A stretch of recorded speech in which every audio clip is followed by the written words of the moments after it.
these guys. It's so good. So I've been more involved than not involved. Oh, I'm sure, but this is. Yeah, that's what I mean. That's I'm pointing at you. Yeah. Yeah, no, I mean, like, keep running after them. Oh. No, we're just worried about you. It does not affect No, us. Don't worry about that. I'm okay, I just found a place to lie down. Good. Drag. With the travel and stuff. Yeah, I didn't want to cancel the trip, so I was I know. It was of all times to come on a trip when you had been feeling bad. it's been going on for weeks, so.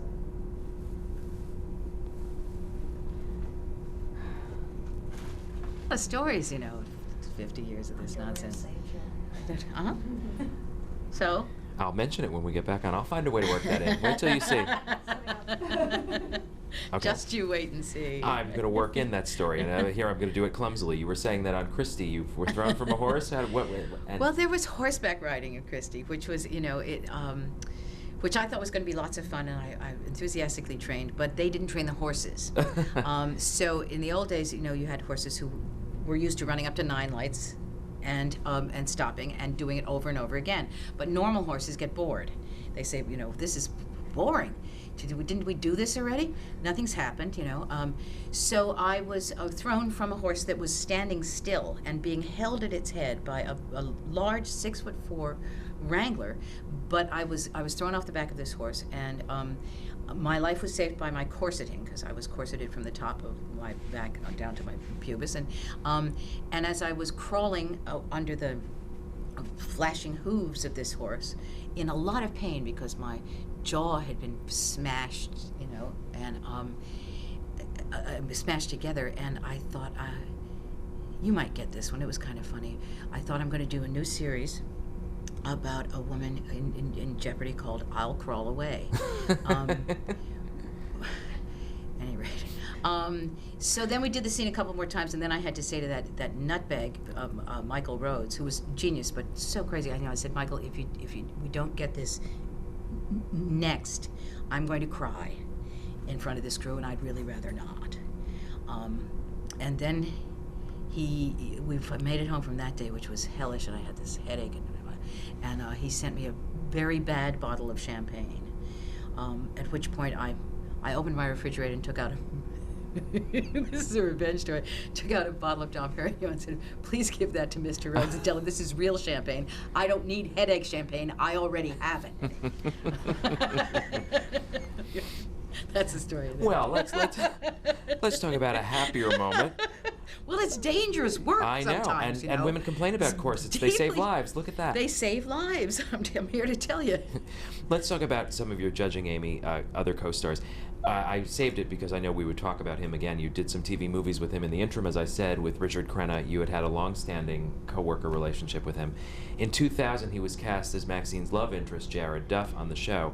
What was the relationship like, and how did it change when his character was being written out? Was that due to his illness? Yeah. So, well, first of all, it was a one-shot deal. It was just kind of a joke about Maxine going out and being stuck with a check by some guy for twice, and then he shows up at the end and he's got the limousine and the driver and the flowers, and he's a rich guy. And I don't think anybody knew that this Love Among the Ruins thing was going to be so popular. But people, by this time, the writers are slavishly looking up what everybody says on computers, right? You've got whole, audiences don't just write letters to save shows. They write in every week to say what you did wrong, or occasionally what you did right. So there was this large feedback about how much fun they thought it was for Maxine to have a romance. She was a widowed lady, and so then Crenna kept coming back. I mean, after he came back, the 7th or 8th time, he said, can't my name be next to my character? I mean, I've been in this damn thing. Couldn't it say, Jared Duff, Richard Crenna, which was very righteous. So by the time we got to season whatever it was, she was gonna get married. And we had planned the wedding show, and Richard got sick. We didn't know how sick, and was very quickly taken out by pancreatic cancer. So we were working before Thanksgiving, and I think in between Thanksgiving and Christmas, and then I saw him in the hospital twice, and he was gone in January.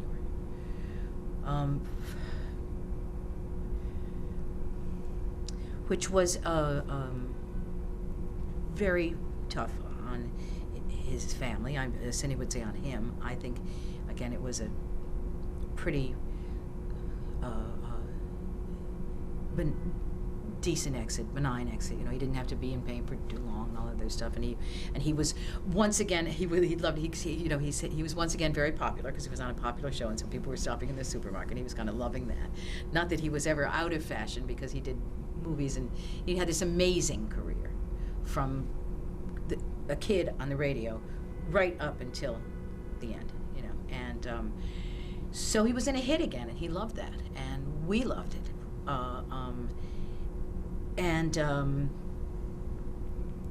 So his family was devastated, and then we had to scrabble around at the workplace to figure out what to do. Well, obviously the producers liked the idea of a boyfriend for Maxine, because then they cast Cheech Marin as your next boyfriend, Ignacio Messina. Mm-hmm. How did that come about when working with Cheech? Well, I think that the dynamic with Crenna was romantic, and that the dynamic with Cheech was sexy. You know, they picked the opposite kind of boyfriend for her, which was smart, and he was another sensibility. He's a very a fun fellow to be around. You know, he's got lots of talents, and he sings and also takes a light touch, you know, through the day. But he's also very invested in Mexican art and has a side to him that's very erudite. Let's talk about your favorite episode of the show. I mean, you had a storyline that was really juicy for an actor, where Maxine suffered a heart attack and had open heart surgery. Is that a favorite, or what were your favorites? Well, you don't get to do anything. You lie there, you know, breathing in while everybody else has the fun. I mean, what's the fun of having a heart attack? Not very fun. I guess it's just the attention. I think it's juicy because of the attention. But what were your favorites? I don't know. Favorites. I kind of don't play that game. I remember being terribly embarrassed at one of the Emmys, though, because they kept showing these wonderful scenes with all these women doing very heartfelt stuff and you know, weeping. And then they had a little scene of me saying my dog died, which you couldn't you couldn't really understand if you hadn't seen the whole episode, that it was kind of the it was the episode where Donna's baby got born, and I got into the hot tub with Donna being the assistant of any rate. But the scene was just sort of, you know, her sitting in a chair and saying my dog died, and it seemed so puny compared to all of the efforts of all these other ladies. And yet, in 1996, you won your 6th Emmy for Outstanding Supporting Actress for this show, so... Yeah. Not too puny. Not too puny, no. It was the approval of the peers, you know, doesn't get old. There's a lot of thought about whether the value of the thing anymore, like the value of the Oscar and the value of the Tonys, you know, has the standard been lowered? We tell every kid in this country to get a high school education, but they don't get a high school education in high school, so it's a false thing to get, because it doesn't have the meaning that it once had in terms of its excellence. So is it a measure of excellence to get acting awards? I don't actually know. I'd like to think so, you know, when I get them. But I also, we went through there was a period there when people were sort of scoffing at the prize and saying, you know, excuse me, I was in the bathroom. You know, where it lost any kind of cachet. Or some of its shine. It got a little tarnished. But things go through phases, you know. Organizations that call themselves the Academy tend to be stuffy. Just by definition. To the Archive of American Television. Well, come on. I mean, it can be French stuffy. You know, it can be the Molière thing. I mean, is that ungrateful? I don't mean to be ungrateful or ungracious. It's not. Let me rescue you from this question. It's not part of what I do. Is organize and honor people, and it's a fine thing to do, but it's a little stuffy. Well, let's talk about Sorry. the last episode of Judging Amy. You had mentioned about I'll Cagney. never get another Emmy now. I know, forget Damn. it. You're done. I'll never beat out. What's her? Somebody passed me by. Oh shoot, who was on Mary Tyler Moore? Cloris Leachman. Cloris Leachman now Yes. she's forged ahead, and I wrote her a note saying, thank you, Cloris. Now I've got something to work towards. See, so you do care. But let's talk about you'd mentioned how Cagney and Lacey didn't have a good send off because it was so sudden. Yeah. Was there a good send off for Judging Amy? How do you feel about the last No, episode? there wasn't a good send off for that either. It was one of those. We weren't sure. I think a lot of people thought we were going back. We got the news in the columns. I mean, I did, and I'm sure Amy didn't have much more warning than that because they were heading into the upfronts and stuff. So I think she was really, really surprised and angry. And it was kind of, I had to say, honey, that's why they call it the axe. There's nothing polite about it. There's no equity. The biggest joke of my business is that the union's called equity, and there isn't any. Not for anybody, 80% of the union's out of work at all times or more. There's fairness. If you're looking for fairness, please go into another business. Well, let's talk about another business because I'm dying to talk to you about your theater work. Okay, but this is the Television Academy. Oh, yeah, the no, least we're- stuffy of all academies, by Well, the way. The other ones are kind of stuffy, If I but had not to your take this academy. interview hostage, I would ask you about Gypsy. So whether they want me to or not, I'm going to talk to you about. In 1989, you commenced a national tour as Mama Rose in the legendary Gypsy musical. How did you make that role your own? It was so legendary for Ethel Merman at first, and was it something you always wanted to play from seeing that version as a kid? I saw it as a kid, and I had been approached by my dad's agent to play the young Gypsy. I was the right age, but I didn't have tap dancing, didn't have any of that, and decided not to audition. But I went to see the show, and I was a pretty savvy theater kid by then, and I thought, well, the kid's gone in the first act. I want to be that one. So 30 years later or so, it was the 30th anniversary of the show. Angela Lansbury had already done it after 15-year period, and it's a great role. Plus, I've been singing all my life because I really like to, and my fantasy was not about the silver screen, nor was it about television particularly. It was about the musical theater. That was the thrilling stuff, that was the art form that I thought was so sensational when I was a kid. And I'd done some of it in stock, and so I had sung on a Dolly Parton show. Dolly Parton tried to have a variety show again, which lasted for a little while, but to rejuvenate the idea of variety, skits and songs and guest stars and stuff. And I went and guest starred. We were doing Cagney and Lacey, and the producer of the people that wanted to produce Gypsy again saw me, and this fellow turned to his partner and said, what do you think about Tyne Daly as Rose? Because they had approached Liza Minnelli, and they had approached Bette Midler, who were not interested in were doing that many shows a week and all this stuff. The reason that we toured first was because the producers wanted to make their money back before we tried Broadway.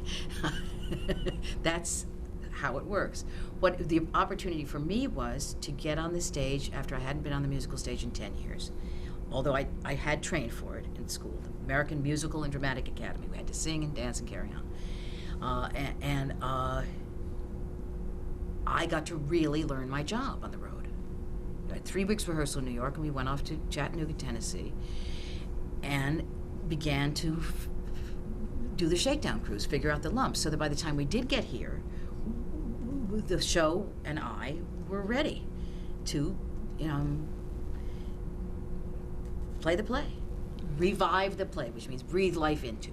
It's a great play, has an unparalleled score. It was a main chance for me to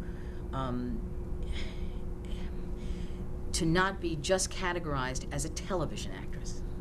We do play categories: movie actresses, television actresses, theater actresses, and I wanted to expand past TV actress. So just remove the TV from just actress is fine with me. But I just want to be an actress. How did you make the part your own? There were a lot of ghosts to tilt at. It really was a kind of. I got a great telegram from my Auntie Kathy, the greatest telegram I've ever gotten in my life.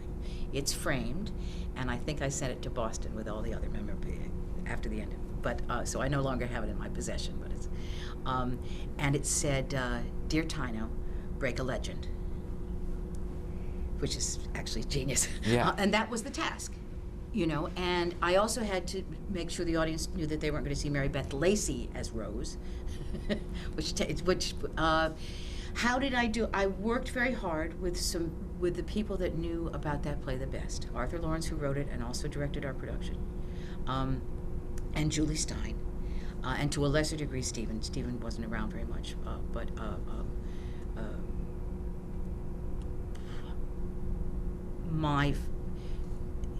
I said to them when I auditioned, lock me in a room and tell me everything you know, and I'll try and tell the people.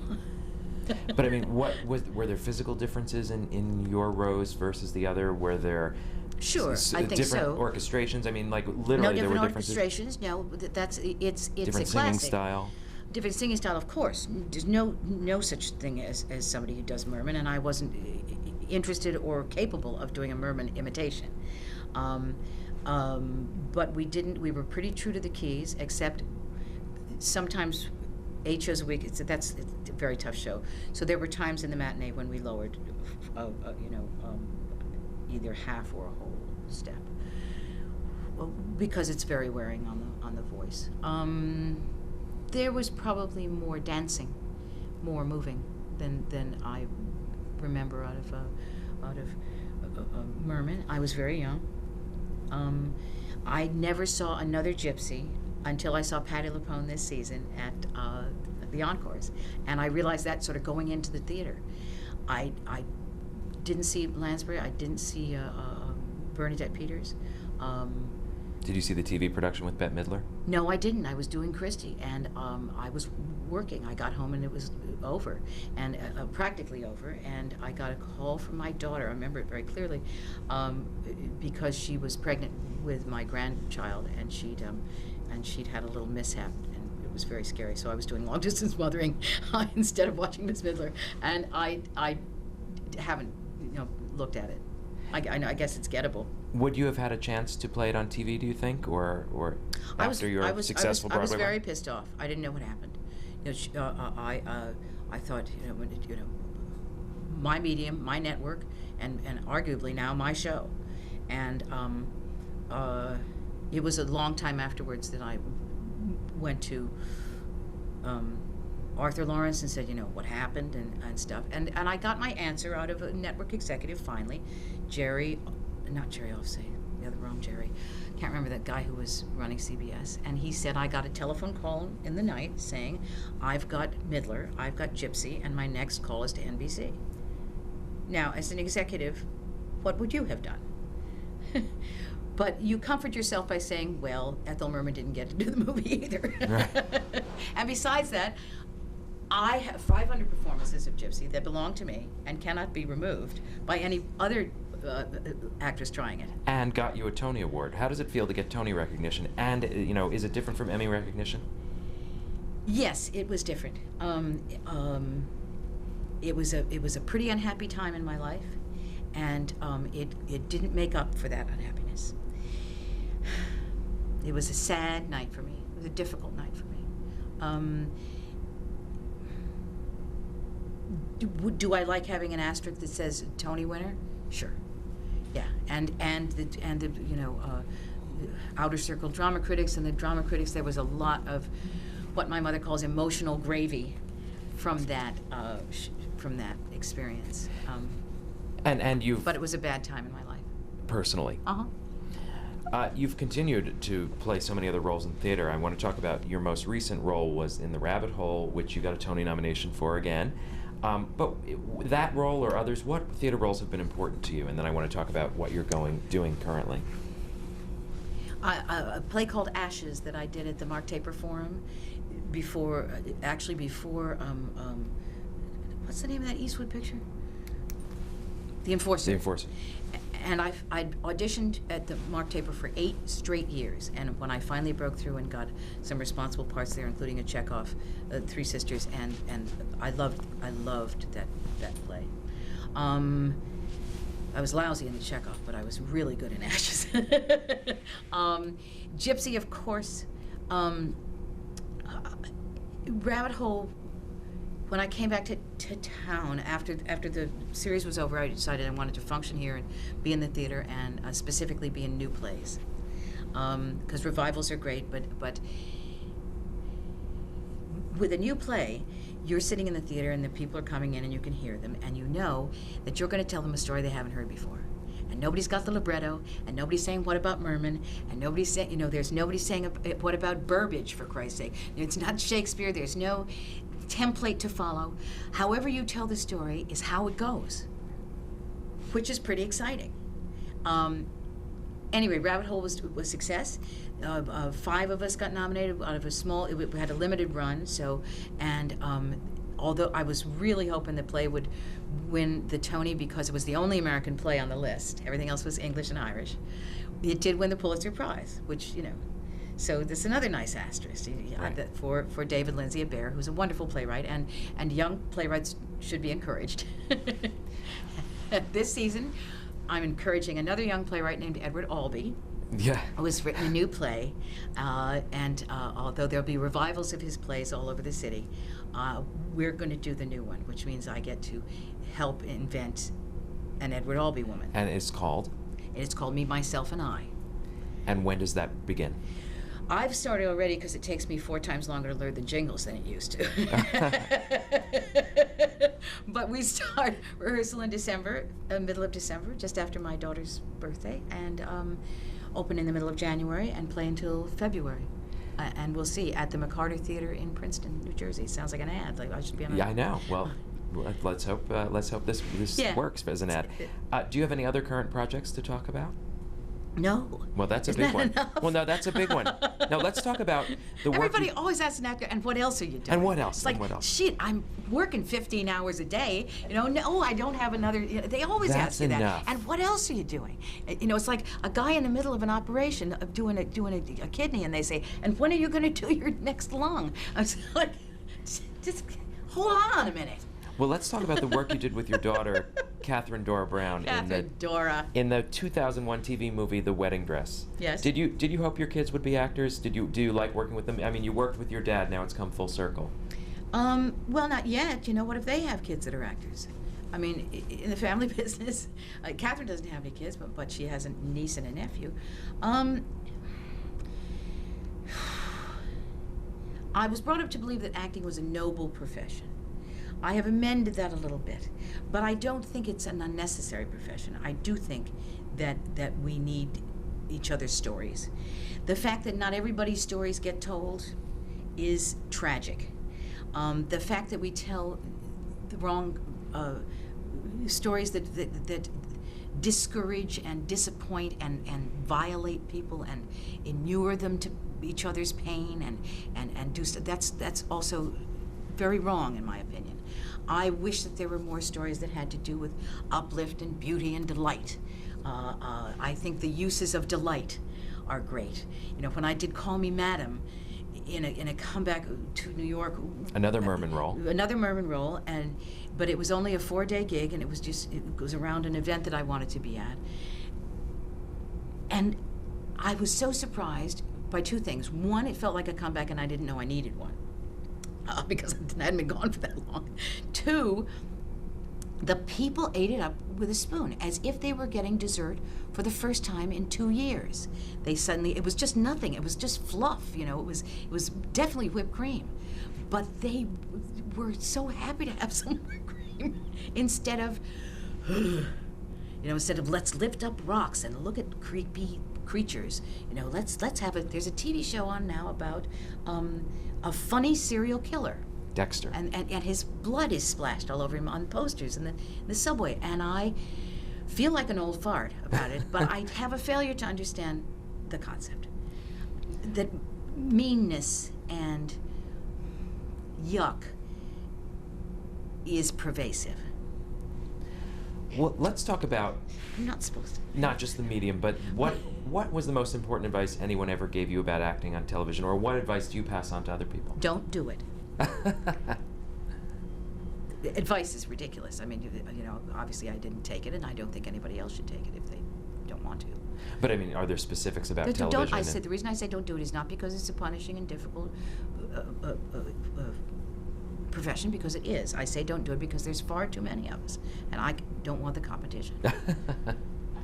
Well, what has been the highlight of your career so far, or what have been the regrets? Is the flip side of that question. The regrets were that they cost my family too much. That the trade-off between profession and family at some point got too costly. And mostly for them, but also for me. The favorite thing is Highlights, yeah. the acting itself. I'm less interested in the in the clothing or the you know, getting tables at restaurants.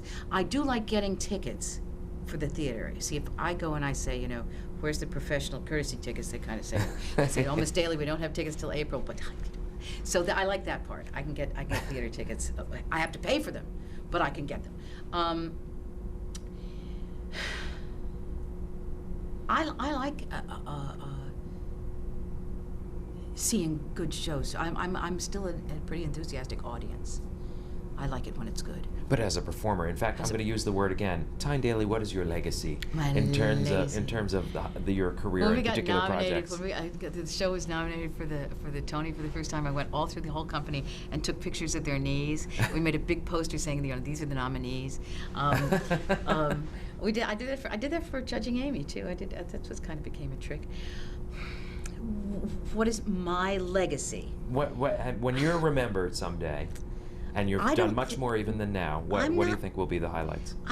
I sort of can't concentrate on that. You know, they write me all the time saying, we have this ghostwriter and we love you to write the story of your career and all that stuff. It's just not my part of my job. To analyze television or analyze why is the show a hit or analyze what I do and how I do it. You know, I came back I came here to do Rabbit Hole, and I said it's a tiny contract. It's a LORT contract. There's no money. There's no glory except in the glory that we earned. But coming in, I said I don't want to do any interviews because I'd like to come in under the radar. It's been a while since I'm in New York. I just come and do my work, and I don't want to talk to anybody about what I do or why I do it or how I do it or what I feel about the people I'm doing it with. I know this is your life's blood and stuff, but to explain it is different than to do it. Do you think it's a function of age, though? You are still too in the prime of what you're doing. Maybe 30 years from now you'll say, you know, now it's time to look back. Maybe. I hope not. I'd like to stay present in the work until I stop doing it. And then, you know, other people can do that exercise if they want to. I gave all my stuff to Boston University, mostly because Boston University wouldn't let me in when I applied. And I thought that was ironic and kind of funny. And so I sent them all my scripts and posters and awards and citations and thank yous and, you know, in boxes and photographs and 27 boxes full of memorabilia. And it felt terrific to clear out my apartment in LA. The collection of one's past, even if they're accomplishments, doesn't feel entirely healthy to me. Doesn't mean you don't get to do it or other people. It compromises my health in a way. Does that Well, you make gave any it away. sense? It's your legacy, Yes, and yeah. it's 400 miles away Well, in the whole Boston. thing is giving it away, though. The whole thing of acting is giving it away. Giving away your emotions and your memories and your opinions and your experiences. Well, great. I think that says it all. Thank you so much. You're welcome. Hey, room done?